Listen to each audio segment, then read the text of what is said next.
जय श्री हरि। आइए सुनते हैं अपरा एकादशी कब है और इसकी व्रत कथा।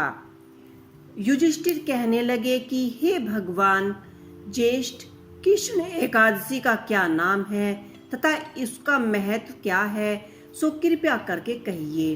भगवान श्री कृष्ण जी कहने लगे कि हे राजन, यह एकादशी अचला तथा अपरा एकादशी दो नामों से जानी जाती है।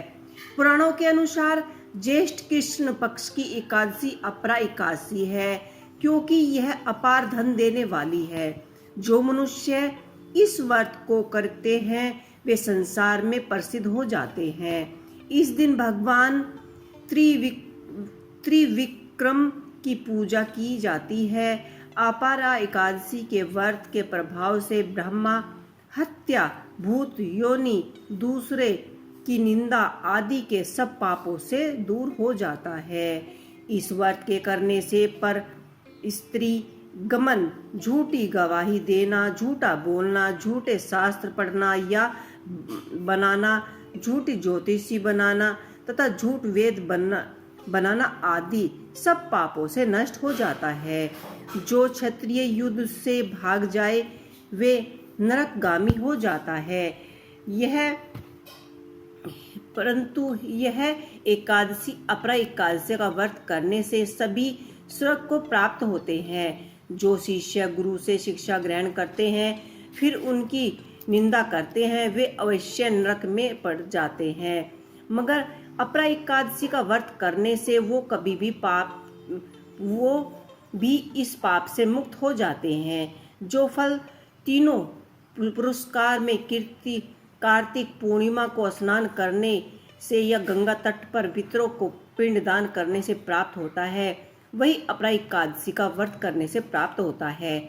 मकर के सूर्य में प्रागराज के स्नान से, शिवरात्रि का व्रत करने से, सिंह राशि के बृहस्पति में गोमती नदी के स्नान करने से, कुंभ में केदारनाथ के दर्शन या बद्रीनाथ के दर्शन, सूर्य ग्रहण में कुरुक्षेत्र के स्नान से, श्रवणदान करने से अथवा अर्ध पर सूता गोदान जो भी फल मिलता है वही अपरा एकादशी के करने से भी मिलता है। यह व्रत पाप रूपी वृक्ष को काटने के लिए कुल्हाड़ी है, पाप रूपी ईंधन को जलाने के लिए अग्नि, पाप रूपी अंधकार को मिटाने के लिए सूर्य के समान, मृगों को मारने के लिए सिंह के समान है। अतः मनुष्य को पाप से डराते हुए सूर्य के समान, मृग का मरने के लिए सिंह के समान है। अतः मनुष्य को पापों से डराते हुए इस व्रत को अवश्य करना चाहिए। अपरा एकादशी का व्रत तथा भगवान का पूजन करने से मनुष्य सब पापों से छूटकर विष्णु लोक को प्राप्त हो जाता है। इसकी प्रचलित कथा के अनुसार प्राचीन काल में महीध्वज नाम का एक धर्मराज राजा रहता था। उसका छोटा भाई ब्रजध्वज बड़ा ही क्रूर, अधर्मी तथा अन्यायी था। वह अपने बड़े भाई से द्वेष रखता था। उस पापी ने एक दिन रात्रि में अपने बड़े भाई की हत्या करके उसके देह को एक जंगल पीपल के नीचे गाड़ दिया। इस अकाल मृत्यु से राजा प्रेत आत्मा के रूप में उसी पीपल पर रहने लगा और अनेक उत्पात करने लगा। एक दिन अचानक धौम्य नामक ऋषि उधर से गुजर रहे थे। उसने प्रेत को देखा और तपोबल से उसके अतीत को जान लिया।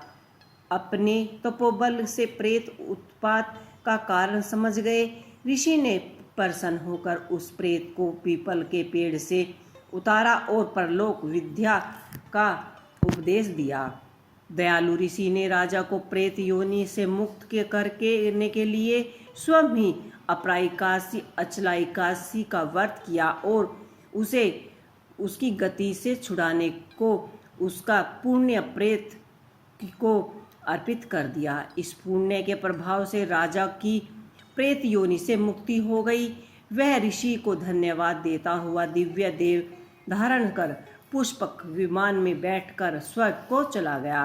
तो हे राजन, यह अपरा एकादशी कथा मैंने लोकहित के लिए कही है। इसे पढ़ना अवश्य और सुनने से मनुष्य के सभी पाप छूट जाते हैं। तो दोस्तों, ये थी अपराई काशी की व्रत कथा। आपको कैसी लगी मुझे कमेंट बॉक्स में लिख के अवश्य ही बताइएगा। जय श्री हरि।